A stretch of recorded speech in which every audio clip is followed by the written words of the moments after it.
Mr. Jackson, it is my real great pleasure to be sitting here with you this afternoon. You are a legacy. You are a legend in this business. Can you talk about those early days? I was born in Arkansas. Okay. And went to school in Arkansas. Later, my mother and father separated. Then I went to Oakland with my father, and my mother went to Indiana. My father went to Oakland. Did you always want a large family? No, I just wanted a small family, but I was the type of guy that when my wife started having kids, most of the guys was doing away with the kids and stuff like that. I stuck with every one of mine. I worked in the mill. I was a crane operator. Mm-hmm. You see the operating big cranes. I believed in. If you have those kids, you would stay with them and raise them. Like some of the people in those days, or some of the guys in those days, they had one baby, and then they would run off. I couldn't do that. Mm-hmm. If you have them, you work for them, bring them up the right way, Mm-hmm. and then that's it. I was taught to stay with the family and be a father to the family. I was a father. After I think it was the fifth kid, I knew I needed another job, so I took up a trade. It was a welding trade, a local trade stuff. Mm-hmm. I took that trade up and finished that trade and got another job as an art welder. Mm. I used to do that too, so that made me have two jobs to deal with. I worked two jobs almost 10 years. Mm. Well, they had a lot of problems at that time, with a lot of crime and stuff. Mm-hmm. And that's one of the reasons that I was able to keep my kids at home. I know Michael always complained, but he never did have a childhood. He had a wonderful childhood. Why I say that? Because his childhood, he was there with his brothers and sisters. He always played with them. I just didn't want him out there playing with the kids and stuff that always into trouble. Mm-hmm. And they were, some of those kids are in prison, some of them are dead, Mm-hmm. and mine never was that. In raising those kids, I raised them close. They was able to entertain each other, and I thought that was good. They didn't have to go out there in the streets. They wasn't locked up like some of the other people or robbing people. They never did none of that stuff.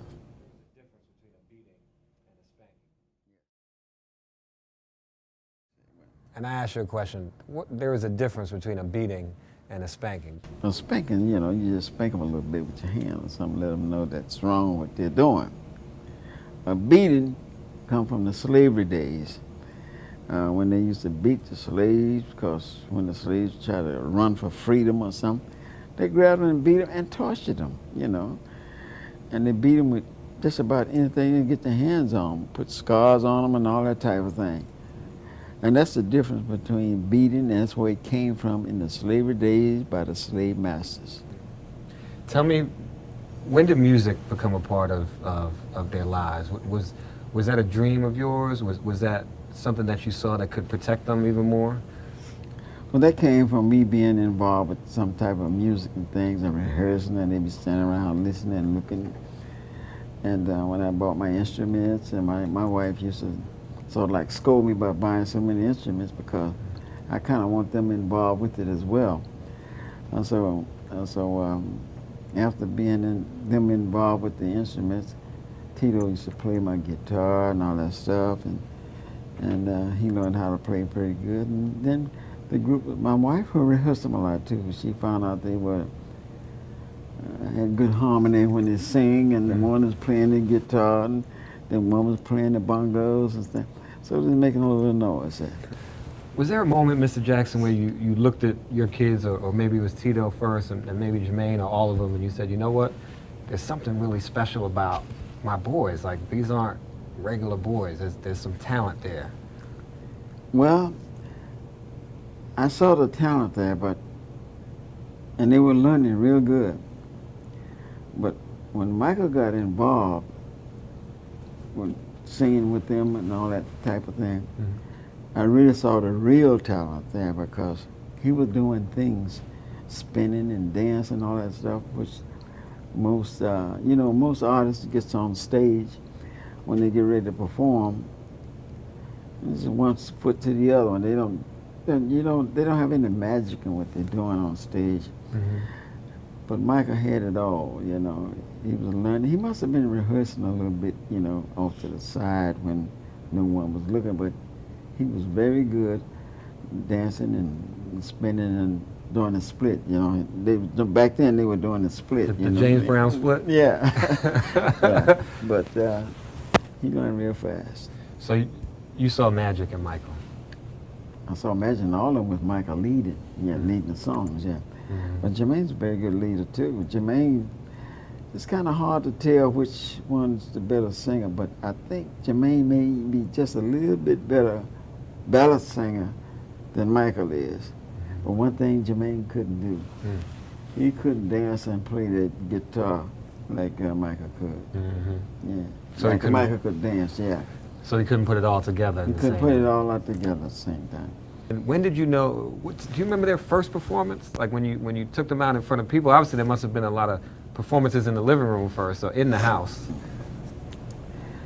The first performance I'm looking at was back then was at a talent show, you know, and I think it was a Steel Town that I signed a 6-month contract with. But we were doing a lot of talent shows before the Steel Town, before signing up the Steel Town. And we were winning all of the talent shows, every last one of them. And we, all over Illinois, was winning talent shows and all that type of thing. Then we started playing the clubs, you know. And that's what happened, nightclubs, things of that sort. Let me read a quote that Michael said. He said, I thought this was interesting. He said, talent is something God gives to a performer, but my father taught us how to cultivate it. I thought that was a nice thing he said. Where did you get that from? That's the first time I heard of it. That's the first you heard it? Yeah. That's out of his book. That's out of his autobiography. Well, I did taught them a lot of things, you know. When they walked out on that stage, they were ready for, out there for anything, you know.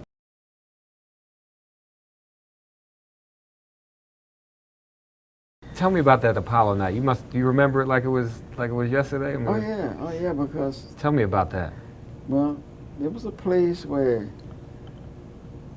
talent would go and try to win at the Apollo Theater. If you win there, the saying was you could perform any place in the world. But if you didn't win, you had to touch the little stump they had on stage. And they still got that thing there too. If you didn't win, those fans are out there with things and throw balls up there at you. So I was hoping they would throw that at all. You know, we won.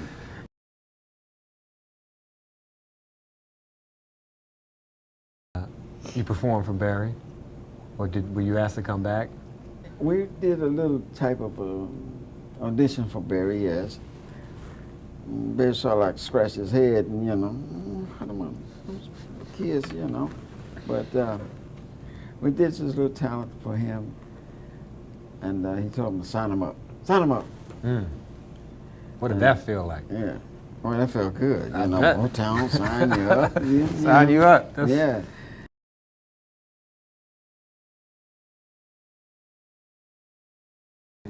I've seen Michael when he was younger, during the Apollo days. He'd make his little money and all that stuff, and he'd come back to the area where he lives at close to 2300 Jackson Street. And he'd go buy a lot of candy, and he'd have all those kids in the neighborhood sitting around in a circle there. And in the middle of the circle, all this candy he had bought, and they'd be reaching over just eating candy. He'd be just laughing, having a good time with it, yes. Your son's legacy is first your legacy. Whenever you say, what does it mean, what is the legacy of the Jacksons? What does it mean to be a Jackson? To me, to be a Jackson it's a Jackson name, you know, because my father carried the name. You know, we was the only one had an A model Ford way back there in I think in 28 or something like that. Now, my father was a professor, school professor, and we was the only family that had a car, because everybody else had those horses and mules pulling wagons, and so we had a model Ford. My father did, call him Professor Jackson. So it means something to be a Jackson. During Michael's trial for the sex abuse trial, and you walking with him, outside almost every day to that courthouse, there was a real sense of pride on your face, and it was like you were protecting your son at a moment where he really needed it. Yeah, but by being there when he needed me, that was support I was giving him, and that was support that he needed to know that I was there for him. And that's what I did. I was there all those times, of course. Do you think he needed you before he passed? Was there Yes, a time he did. I tried so hard. But there was people around him. You know, we had, during the trial, there was a lawyer, and I'm going to call his name. And he'd be proud of me calling his name on TV. His name is David LeGrand. He lives in Las Vegas. Michael hired this lawyer to be his lawyer. And this lawyer, believe me or not, this lawyer checked everybody out that worked for Michael. I mean, everybody that had worked for him. When he got up there on court, they called him up. The lawyer said to the jury, the lawyer said to the jury, I checked everybody out that had worked for Michael, and every one of them was cheating. That's what he said. Every one of them was cheating. So after the jury had recessed, I called David out in the hall, and I said, David, I said, why didn't you do something about this, what you just reported? He gave me the impression that if he had tried to do something, they would do something terrible to him. Let me ask you a question. If you were in Michael's life, would he still be alive today? Of course. I had told some people, some friends, that if I don't get to Michael, he ain't gonna be here long. I said that. He won't be with us long. And I called a shot to the T. That's exactly what had happened. I just didn't like to see him. Matter of fact, I wouldn't go and see him laying up in the casket because I didn't want to remember him like that.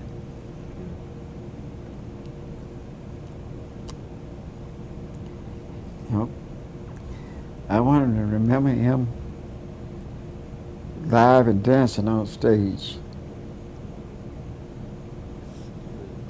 He was your boy. He's my son.